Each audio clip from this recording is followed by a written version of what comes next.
Hi, I'm Joan Marshall, Director of the Bryan Museum. I want to thank you for joining us this evening for the screening of The Central Park Effect. Our special guest tonight is Karla Klay. Welcome, Karla. Welcome, Joan. I'm so happy to be in your beautiful space. Well, it's good to have you. Karla is the founding director of Artist Boat, an organization here in Galveston dedicated to conserving and acquiring critical habitat for birds and other wildlife. Karla, I'm excited about this film. Why do you think it's had such an enduring effect? Well, I was thinking about that, and the film is fabulous because you meet all the birds, you meet all the birders, and it feels like you've gone to Central Park.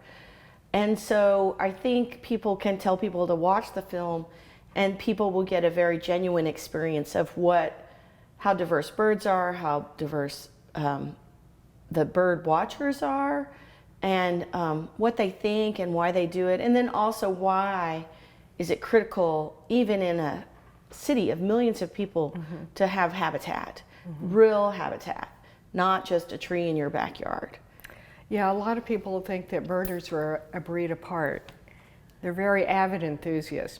Well, I think we're lucky to be in Galveston on a major migratory flyway because birding here is great all year round, but especially now during fall migration. Have you been out recently?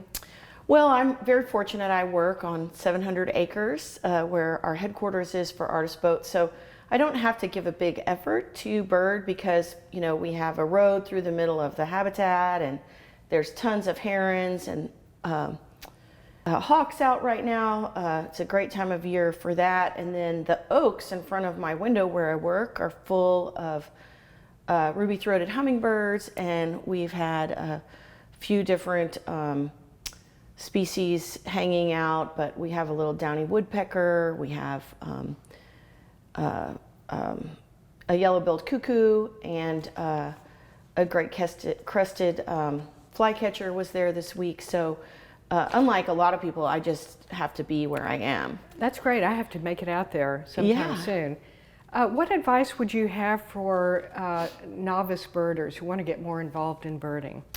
Well, I like to tell people don't get overwhelmed by birding or learning birds. Just start where you live, in your backyard, learn your just common species, practice finding your mockingbird, your grackles, things like that. Look for birds on wires. Just start to look with your eyes for birds. It won't be hard because we're so sophisticated at seeing. You know, we recognize a person we've just met from a half mile away walking towards us. So once people make an effort to see birds, they're going to see them everywhere. And that's more relaxing than going like purposely on a trip where people are pointing out 20 species every 15 minutes. That's so overwhelming, and people think they can't use binoculars and things like that. So I always tell people just relax and enjoy where you are because you're going to see birds. Sounds like good advice. Well, Joan, I think people will really enjoy the Central Park Effect. The movie is a fabulous tale of place and people, and it's very exciting to see the great photography of all the birds and to hear from the birders why Central Park is so important and why birds are so important to them. Well, the Central Park Effect does a great job of explaining why Central Park, this big green area with water and habitat in the middle of a huge city, is so important. When the neotropic birds migrate across the ocean in the spring, they are looking for habitat, big green areas with trees. And so on this vast eastern seaboard of city after city, when they see the Central Park, they drop in. And so there's about 160 species of neotropic migrants, and they are just birds that migrate from the north south of the Tropic of Cancer every winter. Then in the spring, all of these places farther north are burgeoning with green, budding trees and insects. So there's a big rush to get to the breeding grounds and feast and raise your young. So places like Central Park, places like High Island here, our preserve are premier places because they're vast and a lot of birds can congregate there and eat. So the movie does a great job of describing the Central Park effect. I think Central Park, I think there are over 900 acres. Is that right? You About know, I didn't 900? look it up, but it's very, very big. Yeah. And it was part of the city's design, so that's kind of fabulous that people were thinking ahead that even before the city got as big that it needed. Some green space. Yeah, it's fabulous. I think you should watch the movie. Yeah. And I think people will really enjoy the movie because you will be visiting Central Park and you won't have to pay to go to New York City, right? Because it's expensive.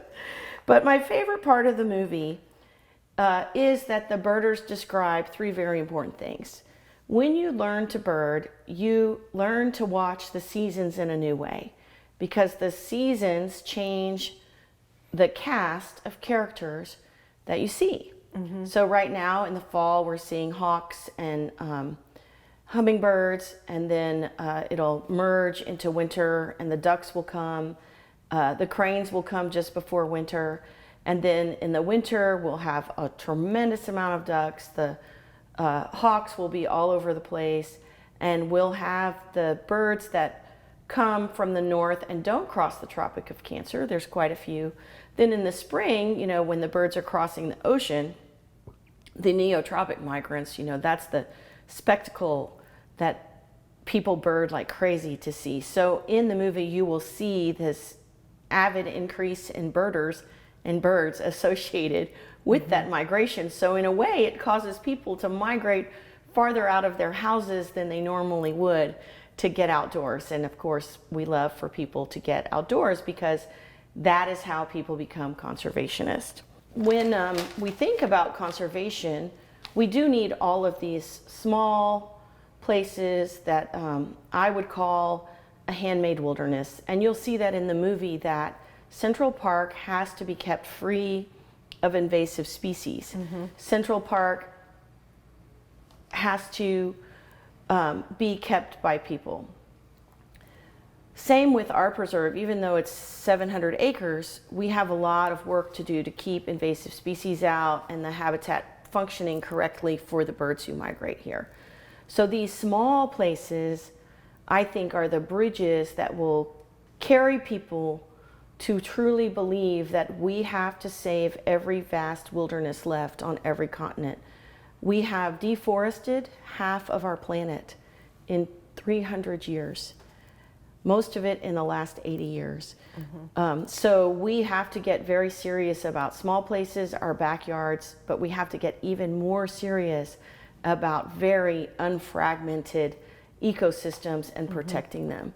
And so that's why I think people should watch the Central Park Effect and go birding, because they will learn about nature, and when we save nature, we actually save ourselves. Thank you, Karla. You're welcome. Thank you for being here tonight. We hope you enjoy the film.